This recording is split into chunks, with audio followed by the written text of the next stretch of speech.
All right, guys. Well, thank you so much for coming today. I'm excited to talk to you all about sourcing cows for your grass-fed beef operations. Let's see here. Sourcing is it's an interesting transition from people who are going from cow to calf and looking into sourcing, and or a great starting place for people who are getting into direct-to-consumer beef sales, but currently don't have any cows or any product, which sometimes we get people in the program like that. They want to start doing the thing. So they just start learning how to grow traffic first, and then they acquire the cows. So it's a cool structure for that type of model too. But before I start, by show of hands, does everybody know how to raise a hand in here? You can physically do it, or you can do it on the computer. Show of hands, how many of you guys are cow to calf right now? Just so I have an idea, okay? And if your camera's off, you can use the little raise your hand bar. Cool. All right. And then by show of hands, how many of you are currently sourcing or have sourced before or dabbled in sourcing? All right, awesome. Just wanted to kind of get a feel for the audience here, because it's good to know what perspective a lot of people are coming from, and will help me speak more to that. So yeah, so sourcing cattle for your grass-fed beef operation, grass to ranch to table operation. There you go.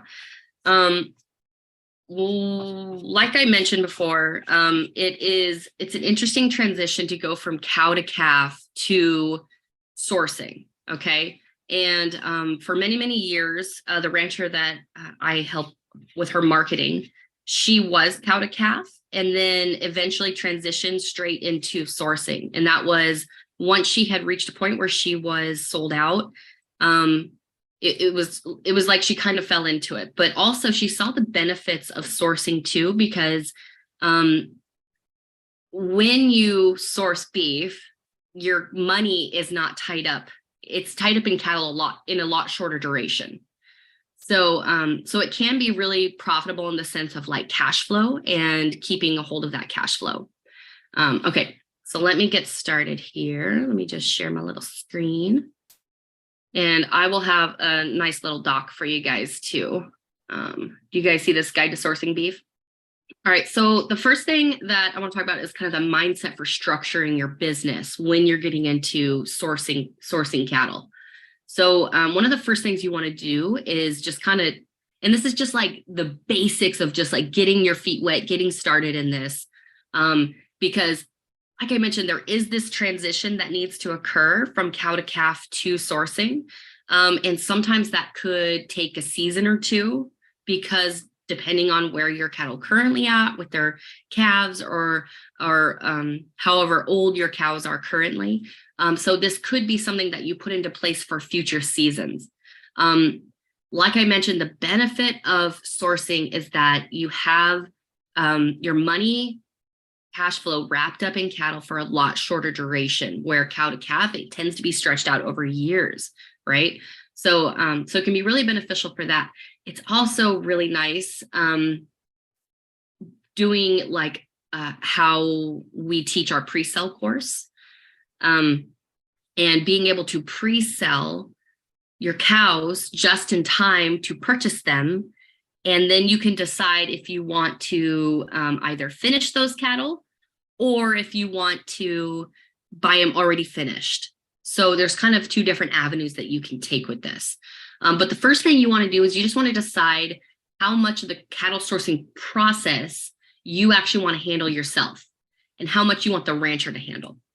So like I just mentioned, it's, do you want to acquire them at a certain weight and finish them out for the last 90 days with your grazing style, your grazing methods, and or finishing methods? And then do you want to be the one that takes them to the butcher?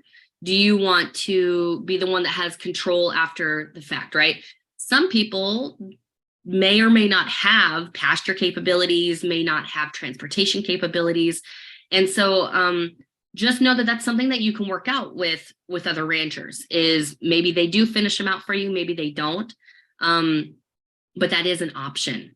And I've even had members work it out to where they actually have the rancher who they're buying the cattle from actually take the cattle to the butcher, right? And all they're doing is actually picking up processed product. Now, some things that you want to, well, we'll get into the questions to ask when sourcing, because then it gets into like those practices of the people you're sourcing from, and if they align with your values or not. But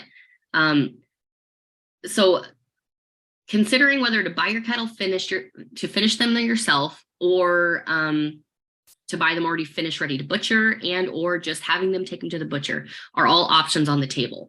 One of the main things that you want to do, though, guys, is to run your numbers to determine which of these options is going to be more profitable for your bottom line and which is going to best serve the vision you have for the structure of your company.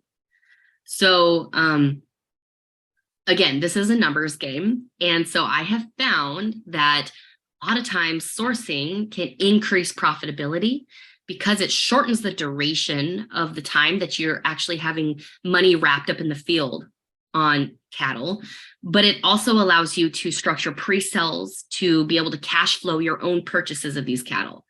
So the main thing that you want to do when having these conversations, at least the one that we have, is when we contract out with other ranchers for sourcing their cows, it's simply a conversation of what's the latest you need to know how many cattle I need from you by. And the answer is going to be different for whichever source you're working with, right? But for us, it's like June 1st is the latest he needs to know on when and how many cattle we need to buy from him. So before he makes other decisions for what to do with his herd, right? So that gives us this time frame to start collecting money in deposits to be able to cash flow ourselves and not rely on the banks to purchase that herd. And then we personally finish out our herd, right? So we'll have them for 90 days ish on the pastures, but that's because we know exactly how much weight those cows gain in our pastures, right? Like we have the experience and the foresight of like they gain X amount of pounds every single day when they're on these pastures. So we do have a bit of a gauge on like how long it's going to take to finish them. That may or may not be true for you guys because maybe you've never finished cows out, or maybe you're new to ranching, or maybe you have new pastures, or you have different finishing styles. However, that first year will be a little bit of a learning curve, that first season. But for those of you who do know, you will be able to better gauge, okay, because it is a fine dance, right? Between what's the latest I can let you know when I need these cows by, and then also if you choose to finish them, how long is it going to take me to finish them out, right? To pack on those last however many pounds, 300-400 pounds, or however much it is for that individual to finish them out. Does it take 30 days, 60 days, 90 days? So it's just something to consider, to take into consideration on that grand scheme of a timeline, because that timeline is how you're going to structure your pre-sales for this purchase, ideally.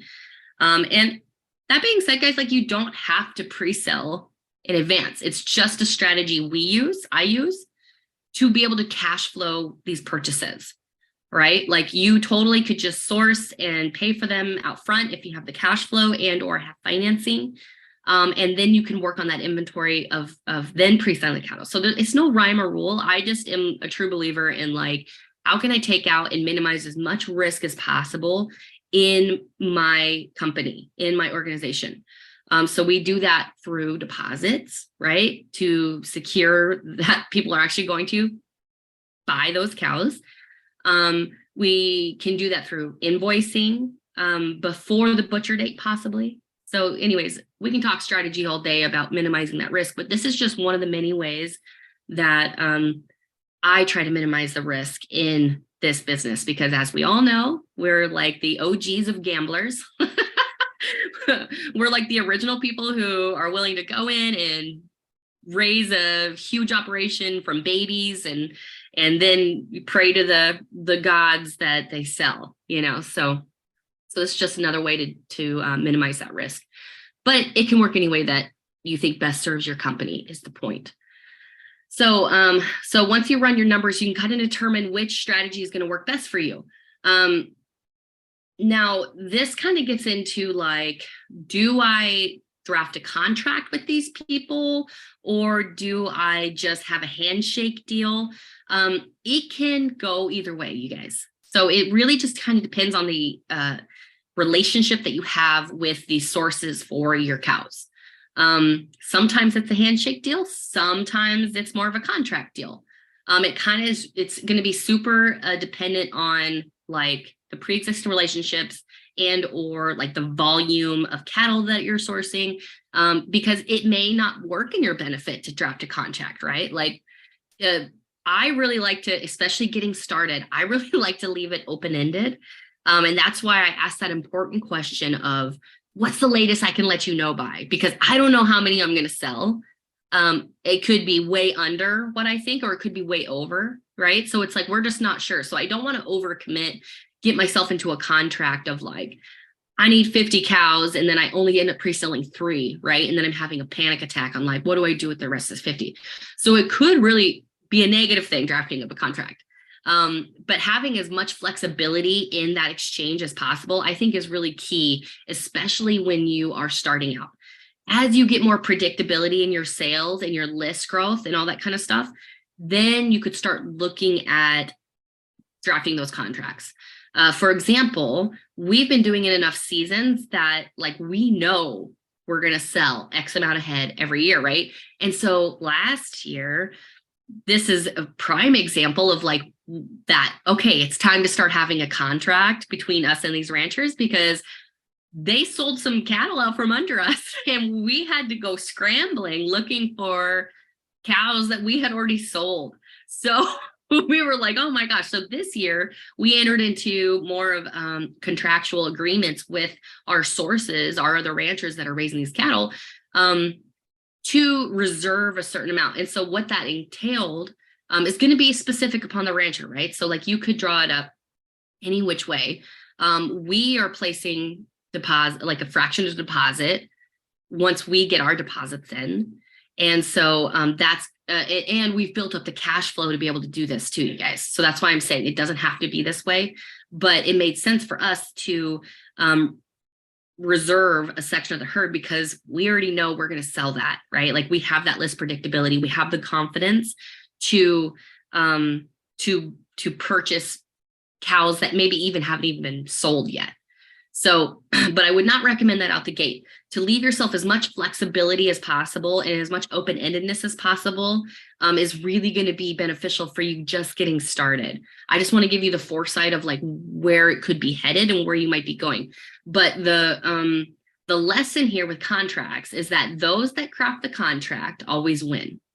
So when and if a contract does come about, you should be the one drawing it up, naming your terms, and making it to work in your benefit if a contract should come into play. But ideally, it's and this might also be needed too. Like if you're working with sources that only have like that are really, really small operations that like really, really need to know if you're going to buy their cows or not, or that they have high demand. Maybe you're in a situation where your sources might have really high demand. And so it makes sense to try to drop a contract to reserve those cows for yourself and or like timelines. That contract could also include like their practices on like how they're treating the animals, what they're raising the animals like, all that kind of stuff, right? So it's like if they're a grain-fed and a grass-fed operation, that contract might state something like the cows that we buy from you are strictly grass-fed and were never fed grain, and you know, so they're not mixing in their grain-fed cattle or whatever, right?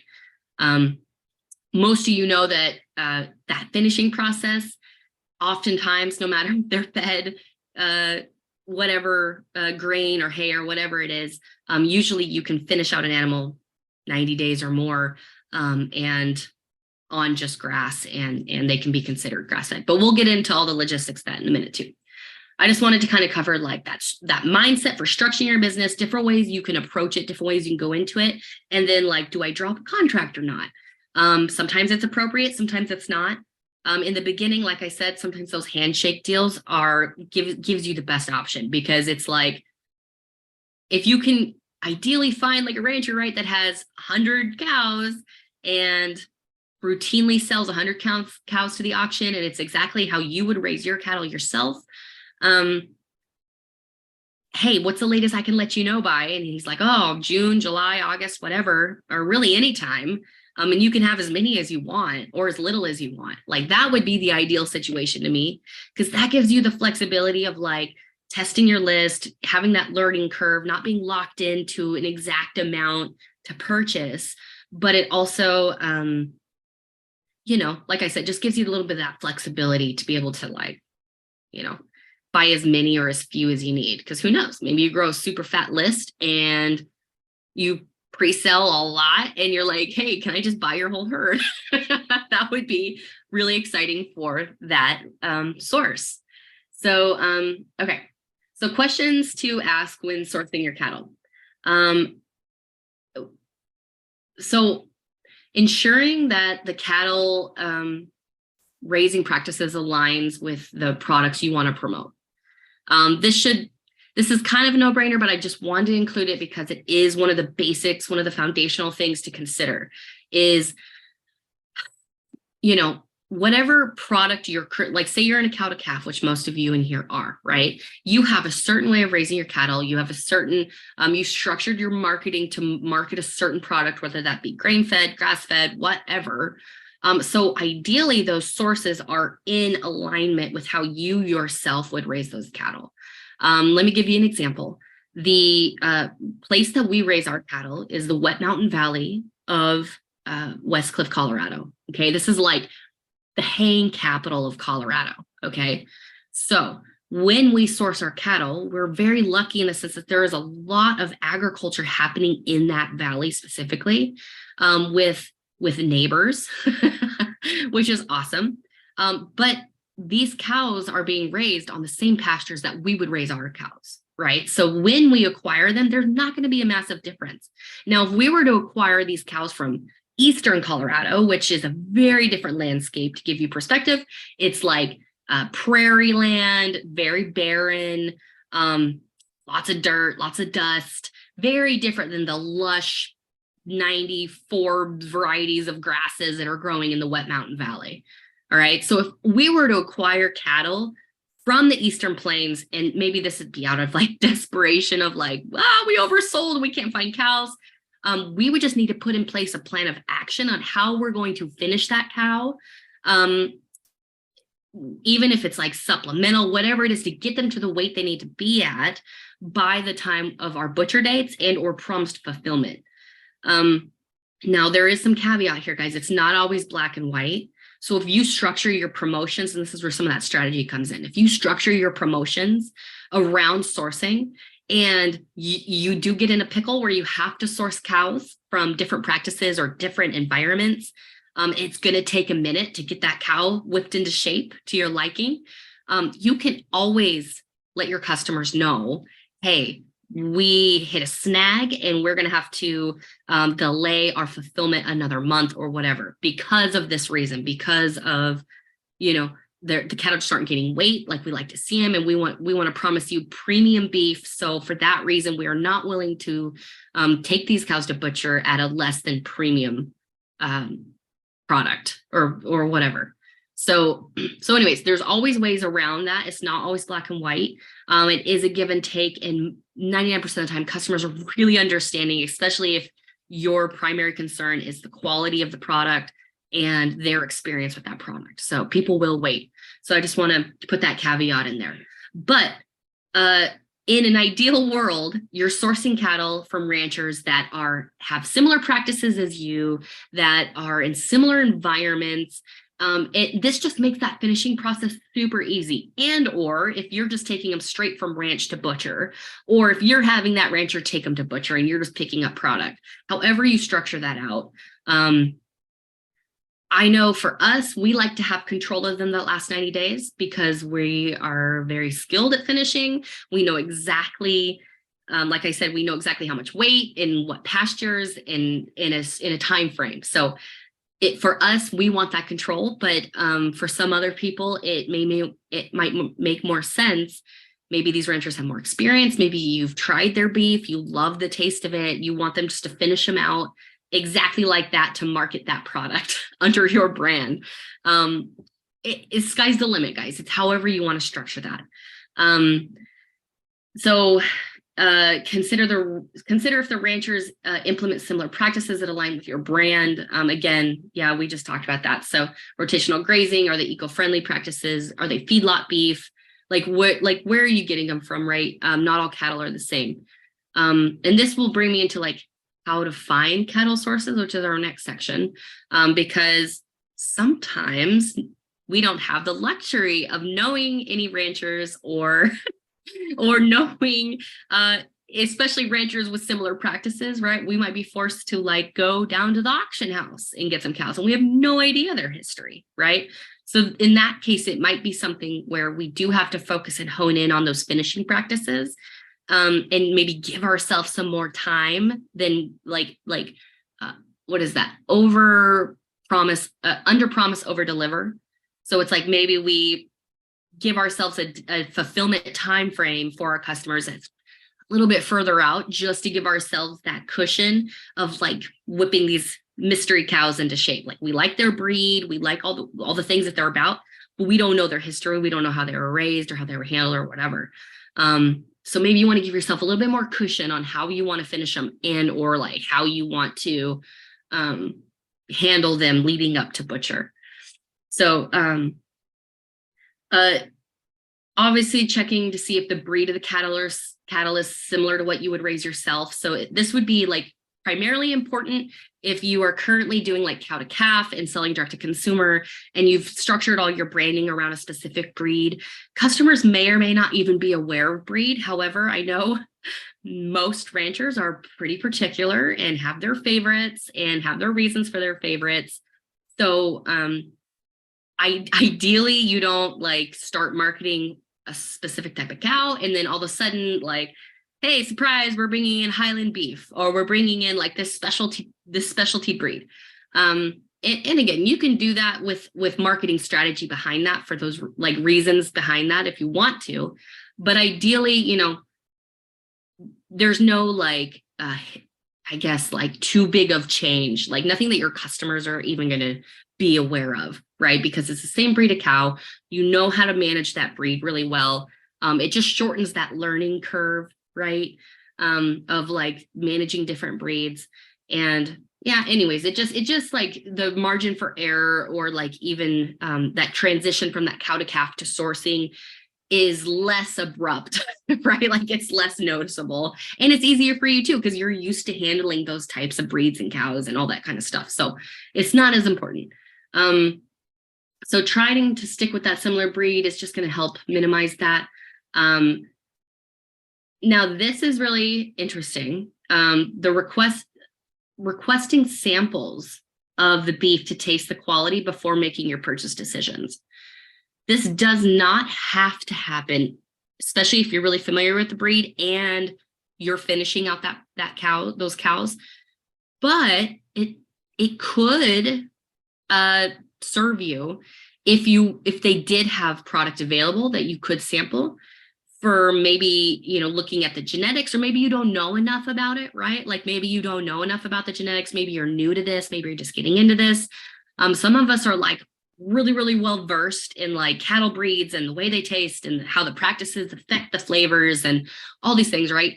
But some of us aren't. Some of us are like, I'm just getting into this. I'm just learning all these things. This is my first time like buying cows. I don't really know.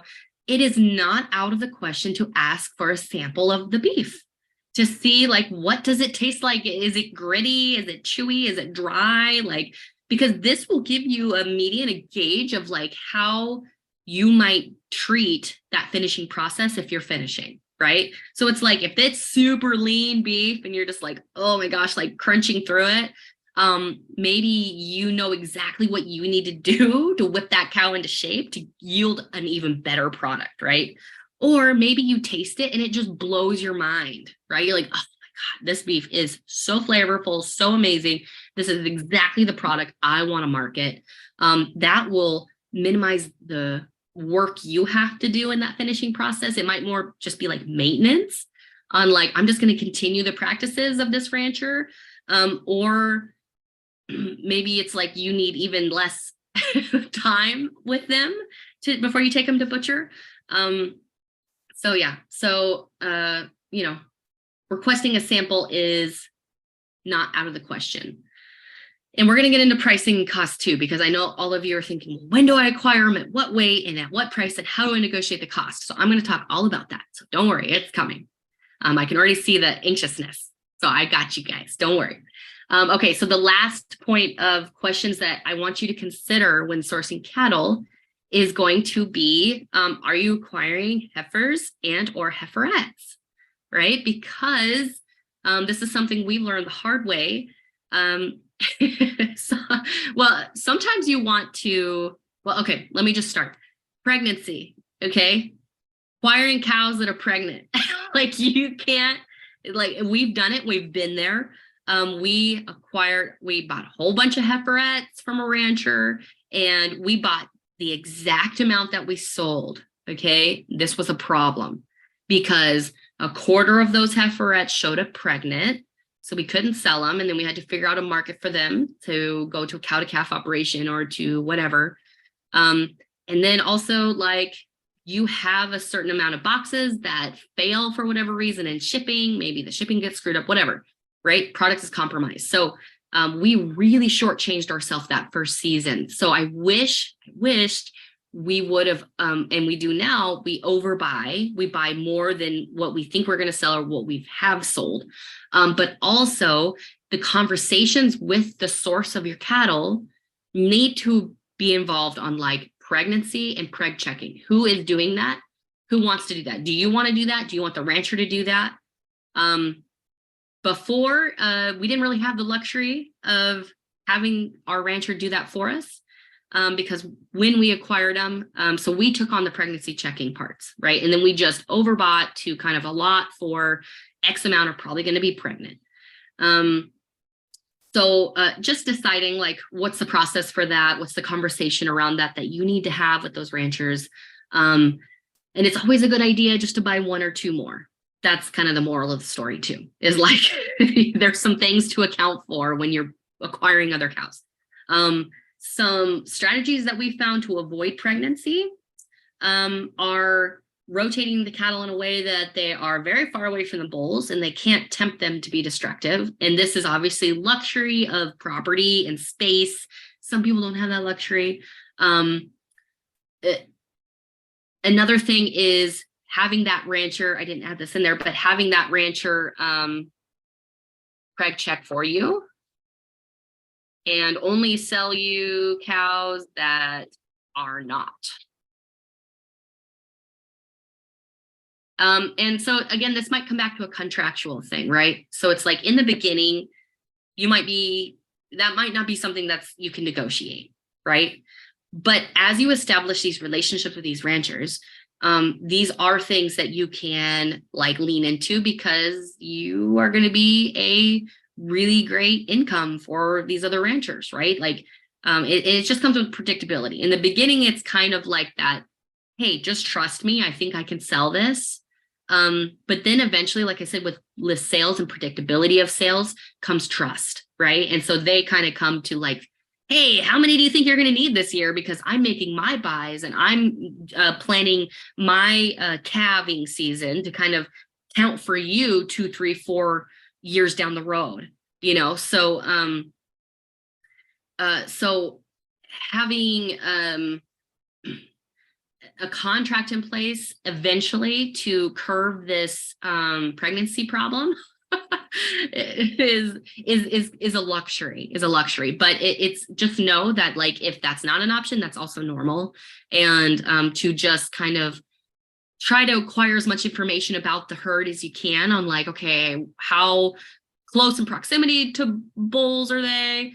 Like what's the status on them? What's their fertility? If they know that, all that kind of stuff. So only buy heifers or steers too. Yeah. So that's the other option, right? So it's like we buy heiferettes. I guess I don't know why we buy heiferettes. It's just Elon's preference. But yeah, you could buy only heifers or steers too. So that's the other thing too. depending on your resource, different people have different luxuries of like options, right? So like I know a gal that is in our program out of Georgia that had a heck of a time finding a resource for a cow that aligned with her, I guess, vision for like the product she wanted to sell. And so, you know, it's like she only buys one or two at a time, right? Other people maybe are in an area like us, right? Where we're in a ranching agricultural valley and we're just surrounded by ranchers, all raising cows the same as us. And we just kind of have our pick of the crop, right? So really then it just comes down to like, who do I have the best relationships with? And who do I want to buy from? We even have resources a little bit further away from us. There's an area called the Gunnison Valley, which is on the western slope, just an hour and a half or so from us. But they have very similar pastures to us too. And we have some relationships and some connections up there to some people. So those have been like our backups when we oversell and or half our herd turns up pregnant, or, oh, liver flukes, right? Have any of you ever dealt with that? That's fun. Finding out right before you go to butcher that you got a whole bunch of cows with liver flukes and you can't sell them. So till you detox them. So, there's all sorts of variables that it makes sense to overbuy by a couple cows, because just because you buy a herd doesn't mean you're going to process that whole herd. You might have to find other markets for that herd. So that might be something in your back pocket too to think about, is like, what other markets do I have if I can't sell a certain amount of the herd that I acquire? But I want all these obstacles on your radar, because it comes with the sourcing game. Is like, you have to account for all the different things that happen when you acquire cows that may or may not allow you to sell them and or process them and actually get them to a finished state to sell to your customers. So anyways, we dealt with a whole liver fluke year and it was a nightmare, but that was when we drew from that further away resource, kind of our back pocket source of like last resort. Hey, Jerry, what's your herd looking like? You think we could bum like 15 head off of you? And then finding markets for the ones that we couldn't sell, right? What do you do with the heifer if they're pregnant?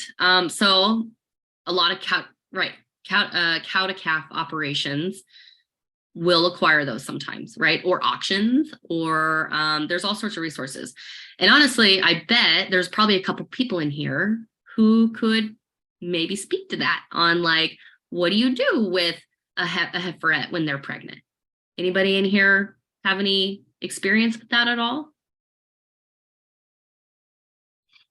I certainly don't want to be the expert on all of this, because most of you have much more experience dealing with the alternative market than direct to consumer. But well, that being said, there's lots of options. So cow to calf operations, auction houses, all types of where you can try to at least recoup your money that you have into it. Wayne says Craigslist. Sure. Yeah. I mean, however you want to sell them.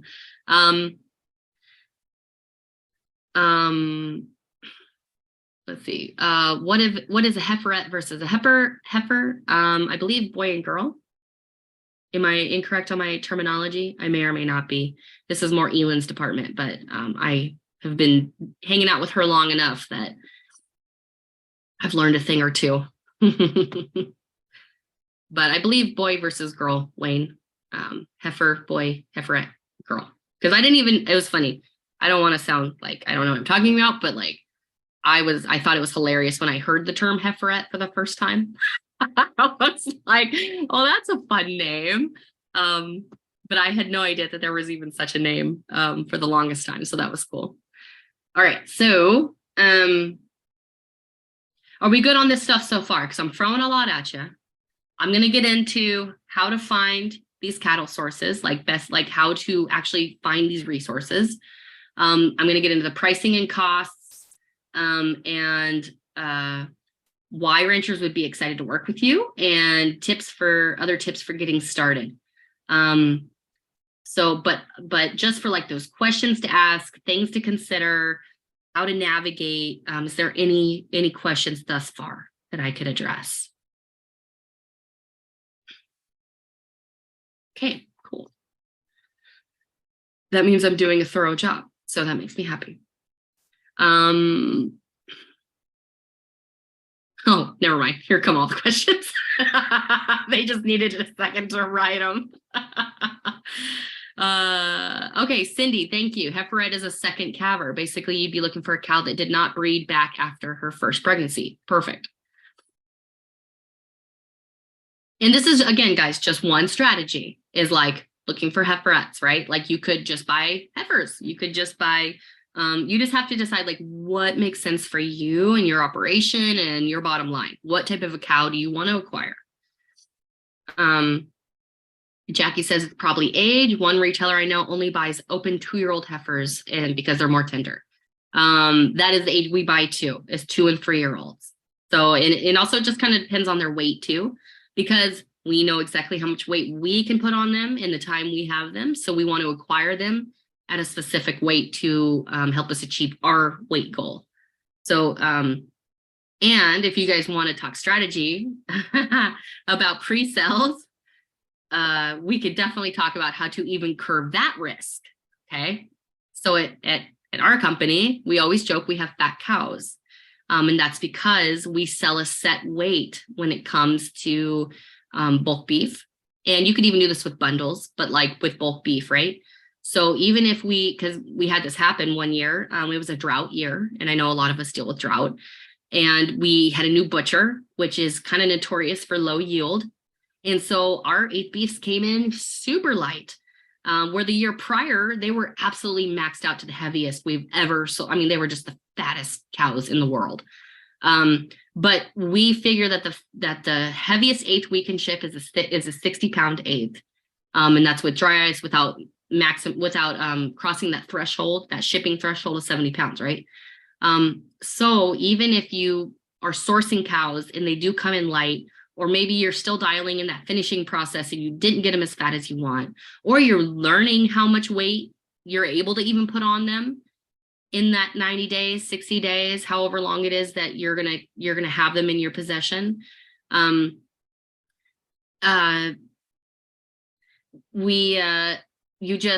can easily like sell a set weight, and then you have to overbuy to do this process, but you have to overbuy because you sell one box, maybe it's 45-pound eighths, right? So then you're going to take from other cows to pack that out to a set 65 pounds to maximize that profit margin, because it's all, every ounce counts, right? It's all a weight game.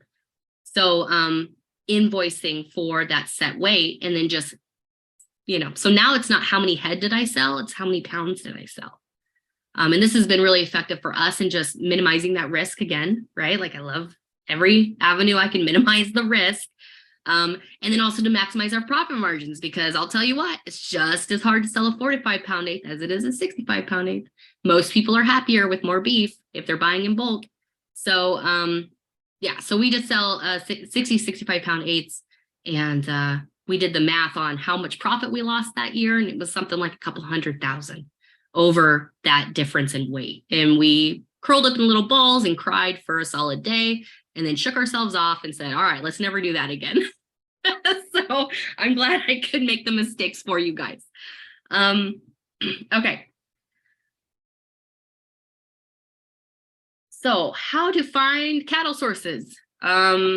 This might be a no-brainer for some of you, but it also might be brand new to a lot of you. So I wanted to cover it. I kind of hinted at this up until now, but utilizing pre-existing relationships with ranchers is always going to make the process easier. This is assuming you have the luxury of knowing other ranchers and having relationships with other ranchers, and you know the operations, and it's like, you have a circle, right, that you already can pull from, that you already can start having these conversations with people. And if you're in that cow-to-calf operation, this is something that you're going to be projecting into the future, right? So these are, if hopefully all of you have watched the Date Your Butcher series, because a lot of those lessons are going to translate with like dating your sources for cattle. Okay. You want to be their favorite customer. You want to be their favorite person. So using those pre-existing relationships, but having those conversations early in the preparation for transitioning from cow to calf into just sourcing is going to be key, because it's like planting those seeds and like, this is coming, this is coming, this is coming, and having that dialogue rolling. This also is the luxury of time. You can also just dive headfirst into it and be like, hey, this is what I want to do. I'm going to launch this pre-sale. And again, the key questions: what is the latest I can let you know by? How many cows I need? And what is the flexibility there, right? So having those pre-existing relationships are awesome. If you don't, hopefully you have some friends. I know us ranchers, we like to be little lone wolves there, but hopefully you have a friend or two that you hang out with who maybe knows somebody, right? So friends of friends. If you don't personally have somebody in your circle of relationships, whatever, friends of friends.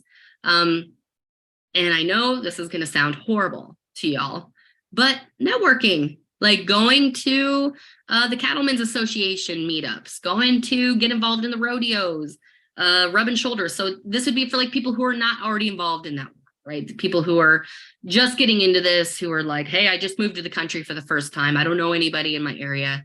I've never run. I have this vision of like selling beef direct to consumer. So I want to learn how to sell it first, right?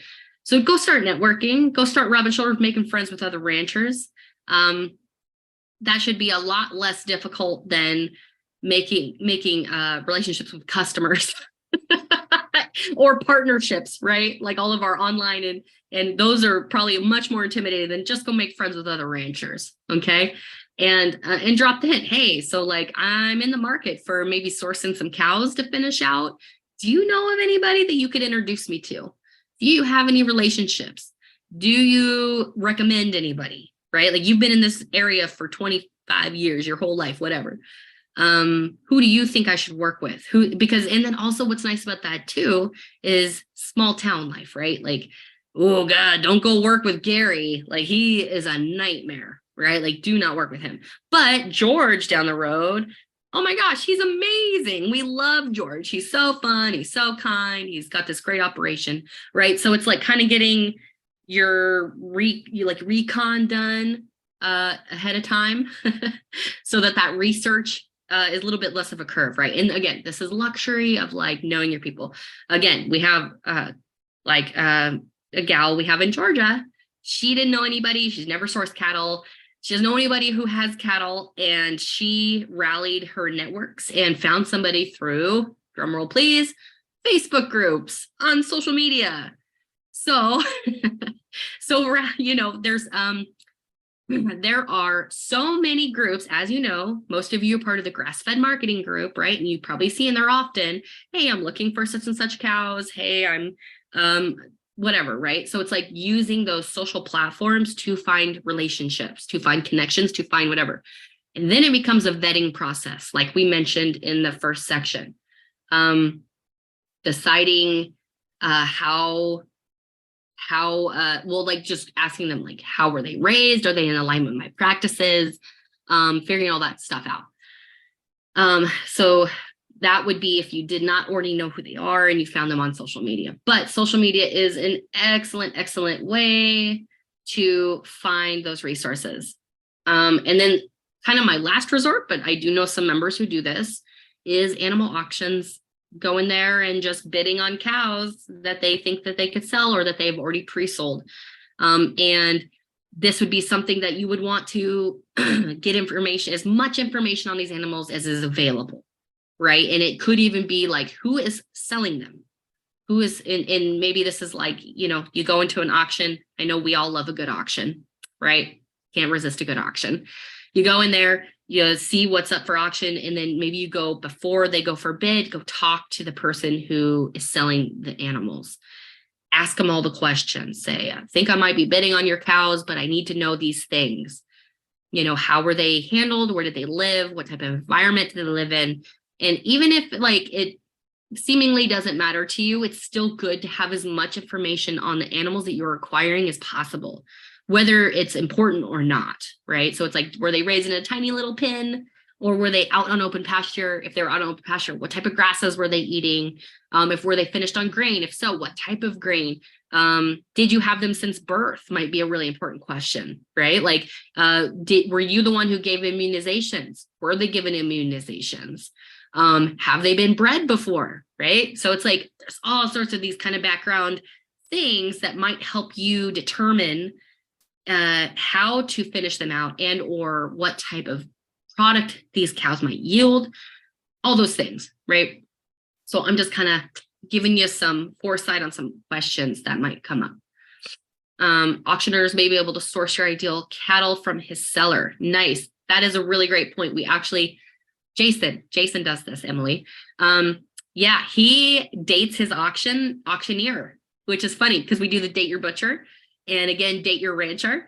This is also date the auction owner, man. Like get real good friends with the auction owner because yes, they're the one who has the scope on all the different cattle that are out there. And he actually gets phone calls from him all the time. He's like, hey, Jason, I've got 3 cows here that totally are what you've been looking for, because he knows what you're looking for because you share with him your vision and what you're trying to do and the type of quality you're looking for.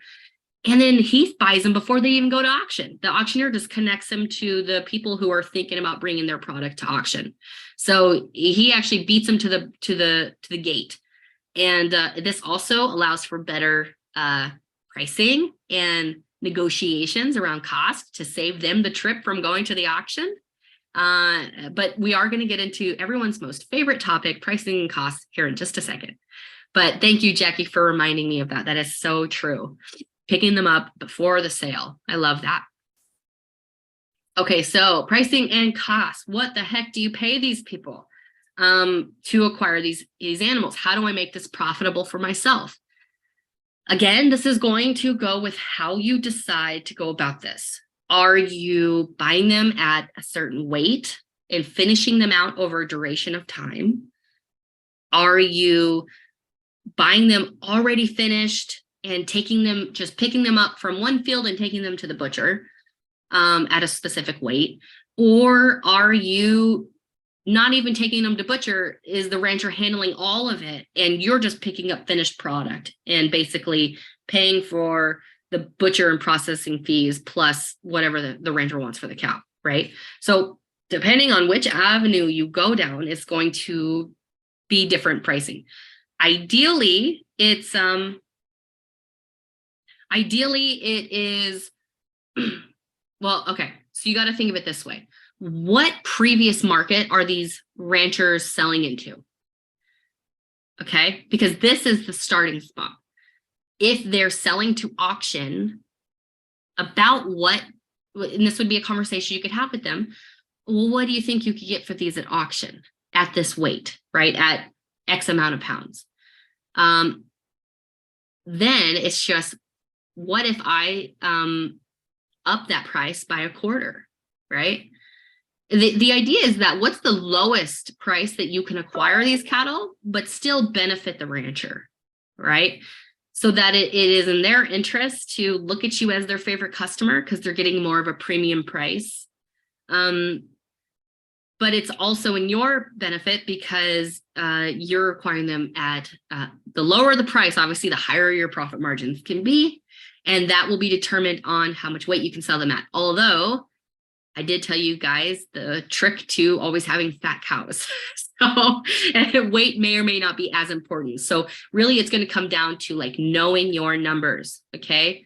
I cannot stress this enough.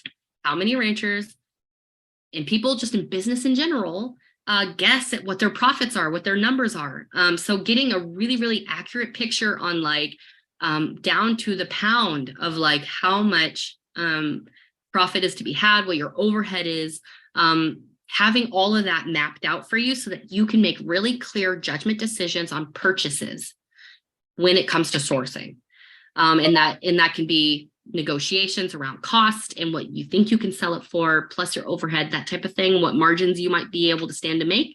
Also knowing your thresholds on like, what is the highest I can pay to acquire a cow sourced to still make X amount of profit, right? And or how do I need to adjust my prices to be able to afford this resource, right? And that again speaks to the luxury and or lack thereof, to having a big selection, to be in an agricultural community, or if you're just buying like and pre-existing relationships, right? So that might also come with cost.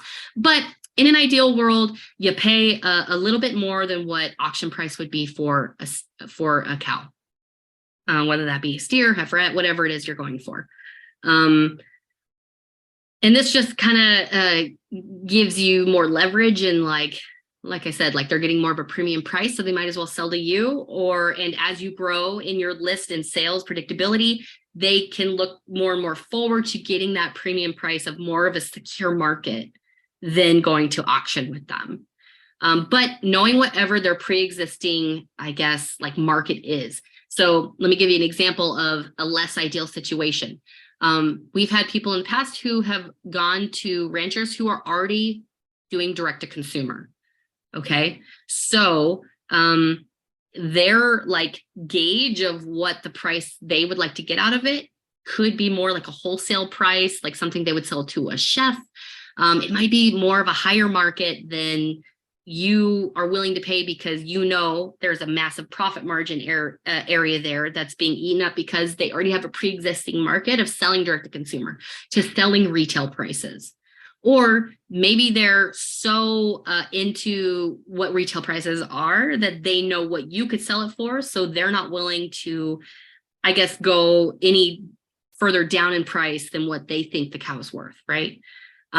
Because they already know like what market you're selling into and how much you have in profit margins, right? So maybe there's a little bit of greed there too. So anyways, it's just really good to get a good gauge. But for negotiation purposes, like, especially with those types of situations, it can be like, well, are you going to sell all your cows direct to consumer? Oh, you're not. Oh, you're going to have, how many are you currently doing in direct to consumer sales, and how big is your herd, right? So is there even an option to source from this person? That might be like one of the first questions you ask. Is there even an option here? Because they may be like, nope, we pretty predictably sell every single one of our cows. We would source to you, no problem, but you have to pay what our customers pay. I've actually had members who did this, and it was not ideal. It was not in their best interest, because then they're like, well, I have no other choice. This rancher won't come down in price, so now I have to sell my beef at X amount higher than our neighboring ranch who's also selling direct to consumer, because they're not willing to, because they already have a really high market for those cows. So in an ideal world, it would be great to find people who their market is maybe an auction house or someplace where they're getting pretty a price where you stand to make better profit margins, right? That's an ideal situation.